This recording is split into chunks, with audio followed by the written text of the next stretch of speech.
Hello students, dictation 5 second बाद शुरू होगा।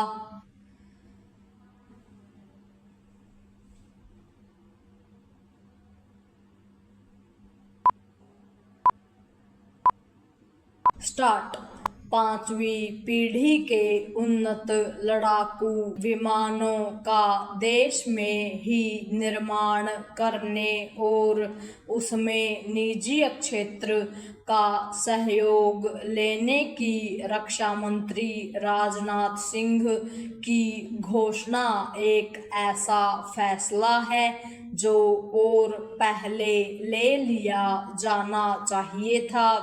यह फैसला सरकारी और निजी कंपनियों की संयुक्त भागीदारी से पांचवी पीढ़ी के आधुनिक लड़ाकू विमानों के निर्माण तय समय में करे, इसके लिए हर संभव उपाय किए जाने चाहिए।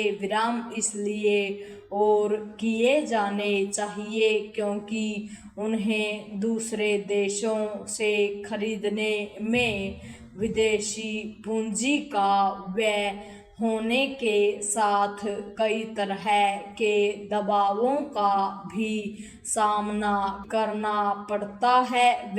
कई बार विमान मिलने में देरी होती है। यही स्थिति अन्य रक्षा सामग्री के मामले में भी देखने को मिलती है। कई देश उन्नत रक्षा उपकरण तो देते हैं लेकिन उनकी तकनीक नहीं देते या फिर उनके कलपुर्जे देने में देरी करते हैं। इसकी अनदेखी नहीं की जा सकती कि पर्याप्त संख्या में तेजस लड़ाकू विमान बनाने में इसलिए विलंब हो रहा है क्योंकि अमेरिका उनके लिए इंजन देने में आनाकानी कर रहा है।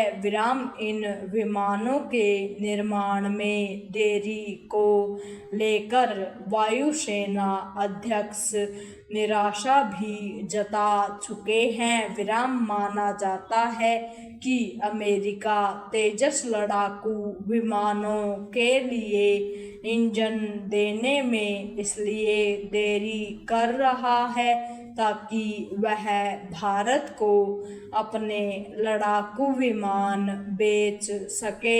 पैरा आज जब युद्ध के तौर तरीके बदल रहे हैं तब भारत को हर तरह की रक्षा सामग्री स्वदेश में ही बनाने में इसलिए सक्षम होना होगा क्योंकि ऐसा करके ही वह सच्चे अर्थों में महाशक्ति बन सकता है। प्रारंभ में विदेशी कंपनियों का सहयोग लेने में हर्ज नहीं क्योंकि ऐसा करके ही तेजी के साथ उन्नत रक्षा सामग्री का निर्माण किया जा सकता है।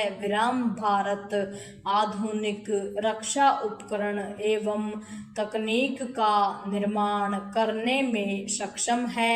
इसे ऑपरेशन सिंदूर ने साबित भी कर दिया। हमारे रक्षा उपकरणों और तकनीक ने जिस तरह तुर्की के ड्रोन की हवा निकालने के साथ चीनी एयर डिफेंस की पोल खोल दी, उसे विश्व भर के रक्षा विशेषज्ञ भी मान रहे हैं।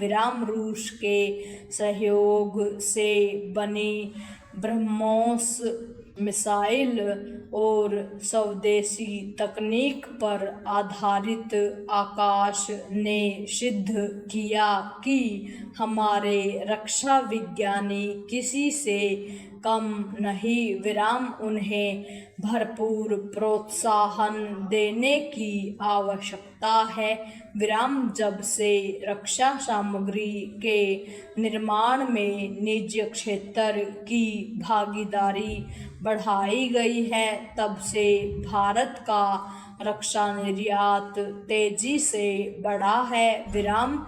रक्षा मंत्रालय के ताज़ा फैसले के बाद सरकारी और निजी क्षेत्र की कंपनियों के शेयर जिस तरह उछले, उससे यही पता चलता है कि देश रक्षा क्षेत्र में आत्मनिर्भर होने के लिए प्रतीक्षारत था विराम। यह भी ध्यान रहे कि रक्षा उपकरण बनाने वाली कंपनियां समय के साथ उन्नत कोटि के गैर रक्षा उपकरण बनाने में भी समर्थ हो जाती हैं। पूर्ण विराम।